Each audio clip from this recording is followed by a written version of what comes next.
अभिजीत बच्चे की कहानी सुना रहे हैं, इसी से सक्सेस बना। अभिजीत बच्चा आया हमारे पास पढ़ते, दलित का बच्चा था। बोला कि सर पढ़ना है, टेस्ट लिए अच्छा था, पढ़ने लगा। 10 दिन में कहा सर अब भागना है। हम कहे भागते हो क्यों भाई? नहीं सर हमसे नहीं होगा। हमें क्यों? नहीं सर हम दलित, हमसे नहीं होगा। दलित रहो चाहे कुछ रहो, तुमको भी भगवान आँख नाक कान सब चीज दिया है, तुम क्यों ऐसा सोचते हो? पढ़ो, मेहनत करो। बोला नहीं सर नहीं होगा। हमें क्यों? तो बड़ा डर लगता है, बड़ा बड़ा स्कूल का लड़का रहता है, मेट्रो सिटी का, उससे टकराव होता है IIT के लिए, कैसे होगा? आप रुको। तो हमने तब एक स्ट्रैटेजी बनाया, पूरे पढ़ाई को, चाहे कॉम्प्लेक्स नंबर रहे बच्चों, चाहे क्वाड्रेटिक इक्वेशन रहे, चाहे ज्योमेट्री रहे, 2 बच्चों की कहानियों में ढाला पूरे चैप्टर्स को। एक को बनाया रिक्की, जो अमीर घर का बच्चा दिखाया, इंग्लिश स्कूल में पढ़ने वाला, इंग्लिश बोलने वाला और हमेशा पढ़ने रहने वाला, अच्छा बच्चा है। एक बच्चा दिखाया भोलू, गांव का बच्चा, बेचारा सीधा साधा, पढ़ता है लेकिन दिन भर उसके दिमाग में पढ़ाई पढ़ाई चलता है, पढ़ने से ज्यादा वो सोचता है, ऐसा बच्चा दिखाया भोलू। एक बच्चा दिखाया रिकी, ऐसा बच्चा जो बाइक से चलता है, हीरो टाइप का, बेचारा भोलू सिंपल साइकिल से चलता है।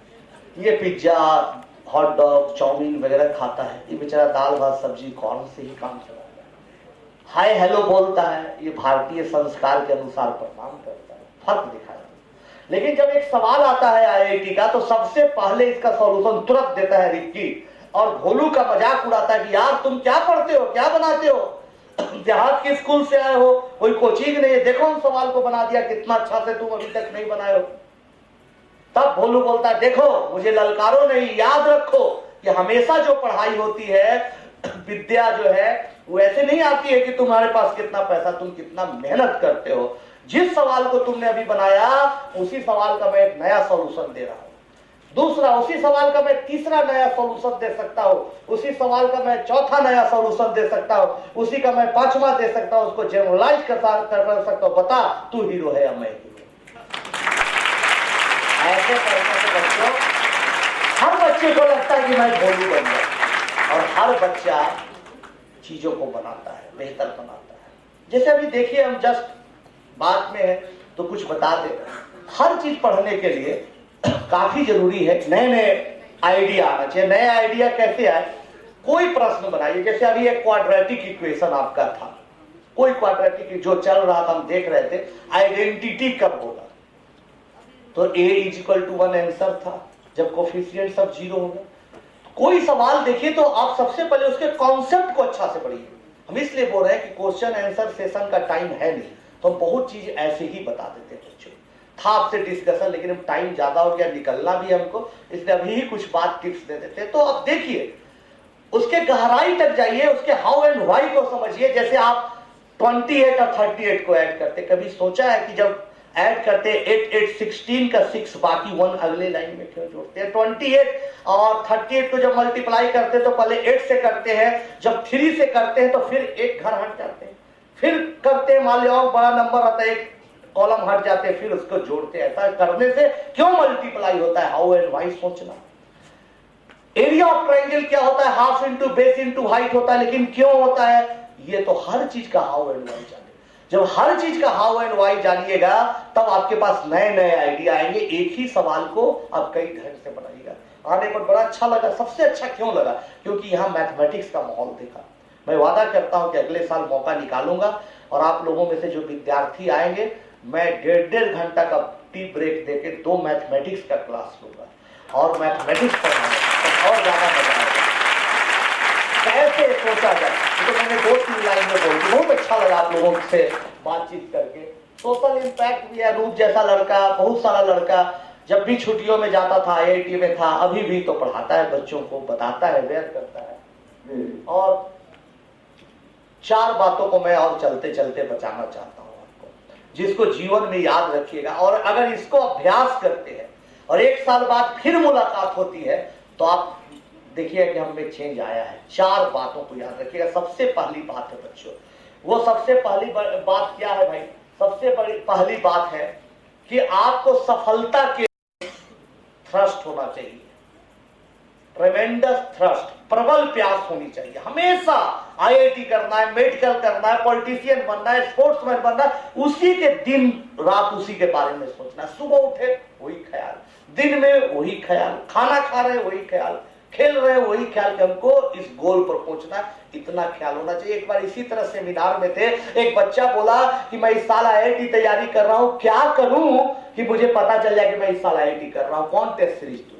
तो टेस्ट सीरीज क्या दोगे, आधा मिनट से भी कम में पता चल जाएगा तुम IIT करोगे या नहीं।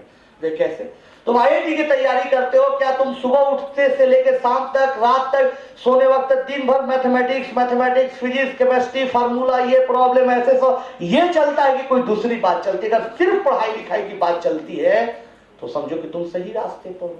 गोयल साहब के दिमाग में सिर्फ ये बात चलती है कि इस कॉलेज को, इस इंस्टीट्यूट को एकदम ले जाना, एकदम ऊंचाई तक ले जाना, एकदम वर्ल्ड क्लास तक, ये करना, ऐसे करना चाहिए, टीचर बदल देना, इनको ऐसे मोटिवेट, ये चलती तो कॉलेज जाएगा। दूसरे बातचीत चलती है तो नहीं जाएगा। यही है सफलता का रहस्य, सही बता रहे। तो ट्रेमेंडस फर्क। अब दूसरा क्या है, पॉजिटिव थिंकिंग होनी चाहिए। पॉजिटिव थिंकिंग बहुत जरूरी है कि भाई अगर आप में पॉजिटिव थिंकिंग नहीं है तो कुछ नहीं। पॉजिटिव थिंकिंग होनी चाहिए। लगेगा कि अरे आनंद कुमार आया, गोयल साहब को क्वांटम को बोला वर्ल्ड क्लास का MIT हार्वर्ड बन सकता है। पॉजिटिव थिंकिंग नहीं, आप मर गए कि ना हमारा क्वांटम कहां से, चाहे मैं पढ़ने वाला बच्चा मैं कहां से कर पाऊंगा, IIT में रैंक 1 कहां से, ओलंपियाड का विनर ना, नोबेल प्राइज तो बड़ा बड़ा विलक्षण लोग करते हैं, हम कहां से, खत्म।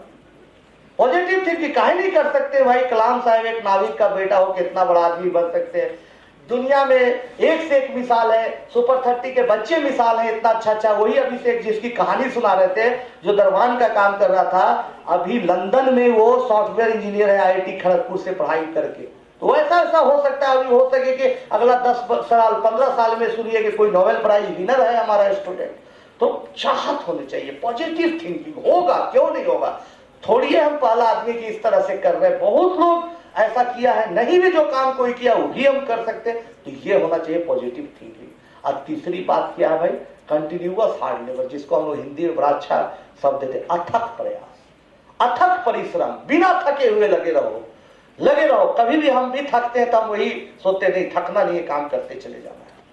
अब कल नालंदा में थे, रात में पटना में थे, फिर रात में दिल्ली में थे, फिर अर्ली मॉर्निंग यहाँ चले, फिर अभी से निकल, फिर पटना में कल क्लास है, फिर पढ़ाना है, क्वेश्चन सेट करना, तो थकना नहीं, लगते रहो। बच्चों को देखते, बच्चों आज सब बोल आनंद कुमार अच्छा पढ़ाया, अच्छा किया, नहीं, सारा क्रेडिट बच्चों का है। इतना मेहनत है, मेहनती होते हैं वो, इतना मेहनत करते कि पूछिए नहीं, 14 घंटा 15 घंटा हमारे पढ़ाने के, हम 2-3 घंटा डेली पढ़ाते हैं, उसके अलावे पढ़ता है, रात में पढ़ते पढ़ते कब सोता है पता नहीं, सुबह कब उठता है पता नहीं, पढ़ते ही रहता है। अगर शाम को कभी जाते देखते बच्चा पढ़ रहा है, हम पूछे क्या बाबू ठीक है, हाँ सर, हमको मुंह ऐसा क्या है, चेहरा ऐसा क्या, सर थोड़ा सर दर्द कर रहा है, जो हो, हम लो 10-20 रुपए दिया, 1-2 बार पढ़े, जाओ चाय पी कर, नहीं सर, अथक प्रयास, आप ही तो सिखाया है। माँ बाप का सपना पूरा करना, इतना कम टाइम बताए नहीं चाहते, ऐसा नहीं। तो भाई प्रबल प्रयास आप में है, सकारात्मक सोच है आप में, और आप में अथक प्रयास करने की क्षमता है, फिर भी आप नहीं पूछिएगा, एक चीज नहीं हो, क्या है भाई, असीम धैर्य, ग्रेट पेशेंस। पेशेंस होना चाहिए। आप एक मैथमेटिकल सवाल बनाते हुए ना नहीं बना, फिर प्रयास किए नहीं बना, लगता है नहीं बनेगा, 1-2 किताब को कंसल्ट किए नहीं बना, टीचर हिंट दिया तब भी नहीं बना, हार जाता है बच्चा। हम एक बार और ट्राई करो, नहीं सर अब एकदम अंधकार दिखाई पड़ रहा, एक बार और ट्राई करो, नहीं सर एकदम अंधकार नहीं। हम तो अच्छी बात है, जितनी रात गहरी हो, जितनी रात अंधेरी हो, सोचो सवेरा उतना नजदीक आ रहा है, इस भाव से। तो बच्चों ये 4 बातों अगर आप में आ जाती हैं और आप मेहनत करते हैं तो कुछ भी हो सकता है। यहाँ तक कि हमारी जैसी छोटी संस्था पर अमिताभ बच्चन ने एक फिल्म बनाई, प्रकाश झा के मदद से आरक्षण फिल्म बनाई, और आरक्षण में हमें मौका मिला 2 बार उनको जाके ट्रेनिंग देने का, कैसे मैथमेटिक्स पढ़ाया जाए, और कई सवाल वो पूछते थे, जवाब दिए। जब आरक्षण फिल्म की रिलीज थी तो कई जगहों पर वो ले गए हमें, और बहुत मान सम्मान दिया। और भी 1-2 फिल्में आएगी आने वाले टाइम में, एक किताब आ रही है सुपर 30 पर बच्चों की कहानी में, जनवरी महीने में रैंडम हाउस पब्लिश करा, जरूर पढ़िएगा, बहुत इंस्पायरिंग है, IIT की तैयारी से लेके हर चीज उसमें। तो अमिताभ बच्चन जब घुमाए हमें क्या बोले, देखिए अंतिम ये आनंद कुमार जी के बारे में मुझे जानकारी मिली पत्रकारों द्वारा, अखबार में उनके बारे में चर्चा हुई, और उसे पढ़ के मुझे बेहद खुशी हुई कि विदेश के कुछ पत्रकार, खासतौर से कनाडा के, उन्होंने आनंद कुमार जी का बहुत बहुत स्वागत किया और जिस तरह से वो काम कर रहे हैं उसको एक एग्जाम्पल बनाया उन्होंने और देश विदेश में उसकी बड़ी चर्चा की उस माध्यम से। आनंद कुमार जी के बारे में जब मैंने पढ़ा सुपर 30 के बारे में तो पता चला कि ये वही कर रहे हैं जो डॉक्टर प्रभाकर आनंद, जो कि मेरा किरदार है, इस फिल्म में करता है। पता नहीं आनंद कुमार जी की परिस्थितियां क्या थी और किस वजह से उन्होंने किया, लेकिन आरक्षण फिल्म में जो परिस्थिति बनती है वो तकरीबन वैसी ही है जैसे आनंद कुमार जी की, जहाँ पर वो ऐसे बच्चे जो कि जिनके पास सुविधा नहीं है, साधन नहीं है, उनको एकत्र कर निःशुल्क शिक्षा का प्राप्ति का एक मार्गदर्शन दिखाते हैं और किस तरह से वो उन बच्चों को चुनौती देते हैं जो कि इनके पास साधन है, सुविधा है और जो कोचिंग इंस्टीट्यूट वगैरह में जाकर के उच्च शिक्षा प्राप्त करते हैं। बहुत जगहों पर वो हमें ले गए, प्रचार प्रसार हुई फिल्म के, तो बच्चों चलते चलते दो बातें बोलेंगे। पहली बात कि आप मेरा ईमेल आईडी mail@super30.org इसको लिखिएगा। कभी कोई आप सवाल हो, मैथ का हो, कोई पढ़ाई का हो, तो हम जवाब देंगे। super30.org मेरा वेबसाइट बड़ा आसान है, super30.org। उसमें आपको ईमेल भी मिलेगा, वहां पर एक फेसबुक भी मिलेगा। आप अपडेट होते रहिए, क्या हो रहा है नया सुपर 30 में, टेस्ट क्या है। सुपर 30 आजकल नया कंपटीशन भी करवा रहा है, कुछ प्रोग्राम करवा रहा है, तो वो सबसे भी आप एसोसिएट हो सकते हैं। ये तो एक बात होगी। दूसरी बात जो हम बताना चाह रहे हैं कि हमेशा हमारे बोलने का यही आज का 2-3 लाइन में डिस्कस बताते हैं, मेहनत करते रहे, हिम्मत नहीं हारे। केवल हिम्मत नहीं हारना, जो कलाम साहब बोले उसी को फॉलो करना और हमेशा ये सोचना कि बुझी हुई समा फिर से जल सकती है, बुझी हुई समा फिर से जल सकती है, भयंकर से भयंकर तूफानों कश्ती जरूर निकल सकती है। बुझी हुई समा फिर से जल सकती है, भयंकर से भयंकर तूफानों कश्ती जरूर निकल सकती है। बच्चों कभी निराश न हो, कभी मायूस न हो, सिर्फ मेहनत कर, तुम्हारी और तुमसे हमारे देश की तकदीर जरूर बदल सकती है। जय भारत।